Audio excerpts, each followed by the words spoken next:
Let us now look at another behaviorist, James Watson. James Watson followed in Pavlov's footsteps. In other words, he also was a proponent of classical conditioning, but he took Pavlov's work to another level. Pavlov's work with dogs showed that all the change in behavior or the learning was mental. What Watson tried to show was that learning must be observable and measurable. Learning cannot be limited to the mind because you can't see it. So if learning has happened, if some behavior has changed, you should be able to observe it, see it, or you should be able to measure it and say, this is the quantity of change that has happened.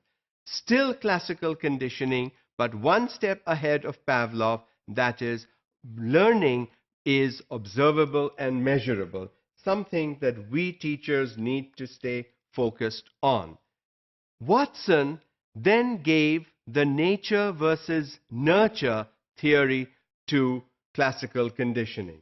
He believed the key to learning was in conditioning a child from an early age based on Pavlov's methods. Early age, children learn better, infants learn still better than adults do. So the earlier you start training and trying to teach appropriate things to children, the better it will be. The early years are the best years to teach. So nature versus nurture. Nature is what you're born with, is what you have. That is what you've inherited from your parents. That, to a large extent, cannot change. That is what you are, and that is what you will be. Nurture, on the other hand, is the environmental exposure that you have as you are growing up. Famous studies done on twins. When twins were born, they were separated. Twins means they more or less have the same genetic makeup. But when you separate them at birth and you put them under two different environments for growth, in years over time it was shown that the twins developed differently. The one that had the better environment was far better than the one that had the not so good environment while growing up. So nature, yes, gives you something, but nurture also contributes heavily to what you can do or cannot do.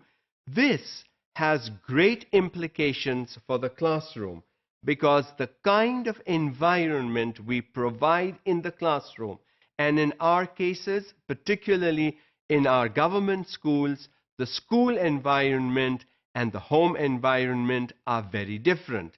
We cannot expect students to have the same learning environment, the same rich environment at home.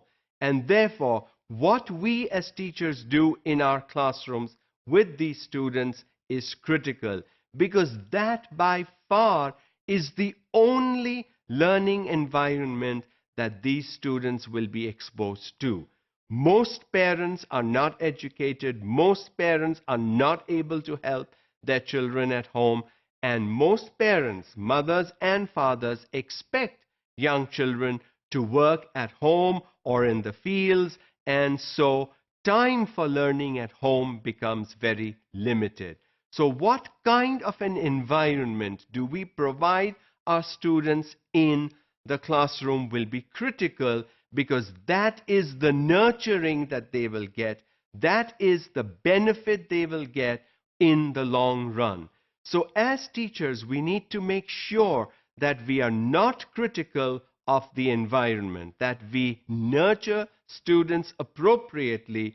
We make it up for the non-nurturing environment available at home for most of our students. Nurturing must happen within the four walls of the classroom.